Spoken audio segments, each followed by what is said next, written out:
Why won't the world spur into action to protect hundreds of thousands of Rohingya children at risk? The world was shaken when the Syrian toddler Aylan Kurdi's body washed ashore on the Mediterranean Sea. It spurred outrage and massive criticism for inaction on the Syrian refugee crises. Unlike Aylan Kurdi, hundreds of Rohingya children were seen drowning in Teknaf River at Cox's Bazar in Bangladesh. Escaping disastrous violence, these helpless children had no way to reach safety. Many of them died when overloaded boats toppled and drowned in the sea. After Syria, yet another potentially worst-ever humanitarian crisis is developing in Rakhine State in Myanmar, which has already resulted in tens of thousands of Rohingya internally displaced, and tens of thousands who have fled to Bangladesh.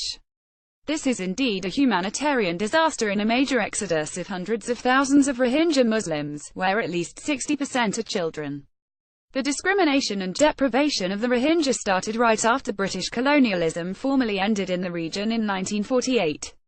Thereafter, Rohingya were declared to be Bengali immigrants and have been denied citizenship since 1982. The United Nations has declared the Rohingya as the world's most persecuted minority. One of the most unfortunate aspects of this crisis is that the Rohingya are one of the least accepted refugees in the world. In comparison to the acceptance of Syrian refugees in European countries, the Middle East and North America, in South Asia, no country warmly accepts Rohingya refugees except the poorest nation of the region, Bangladesh. The legal framework of the International Refugee Protection System, the Universal Declaration of Human Rights 1948 and the Refugee Convention of 1951 has specifically addressed the needs of refugees. The basic rights of refugees are protected under this legal framework, and states have to protect the rights of refugee children and provide humanitarian assistance under Article 22 of the Convention on the Rights of the Children. The Rohingya have been facing discrimination for decades, and the crisis turned violent after 2015. This is one of the worst ever human rights catastrophes and mass exoduses in the Indian subcontinent. It is obvious no country has a specific interest in Rakhine State, except Myanmar, and this decades-long ethnic conflict has failed to seize the world's attention. However, social media has played a vital role in bringing the untold stories of the most persecuted minority to the world at large.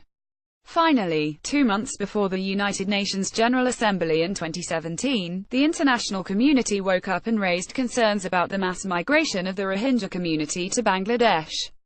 This is not a conflict over power or land between government and non-state actors, but here the story is simply about demanding basic fundamental rights that the other 135 other ethnic groups enjoy in Myanmar.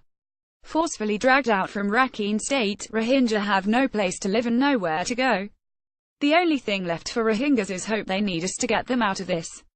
The conflict is purely ethnic, which needs to be handled and understood in humanitarian terms. The most worrying factor in the crisis is their dependency on a poor nation like Bangladesh. The international community cannot turn away, and humanitarian assistance has to be ensured from every aid agency, which is a legitimate demand under international humanitarian law. Children are the most vulnerable in any armed conflict. The primary and most common threats facing internally displaced children are healthcare, education, sexual abuse, trafficking, maiming, killing and psychological trauma, which remains even once the children have reached safety.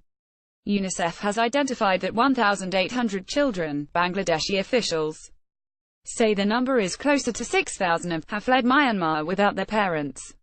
The World Food Programme says nearly 80,000 children need treatment for acute malnutrition. This is an immediate impact of vulnerability. We can only imagine how long Rohingya children will have suffered through this catastrophe.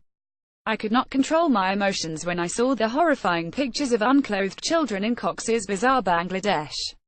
I have been working with marginalized children for years and I can feel the trauma and stress these Rohingya children are going through. Based on my experience working with marginalized children, this is the worst situation I have ever seen.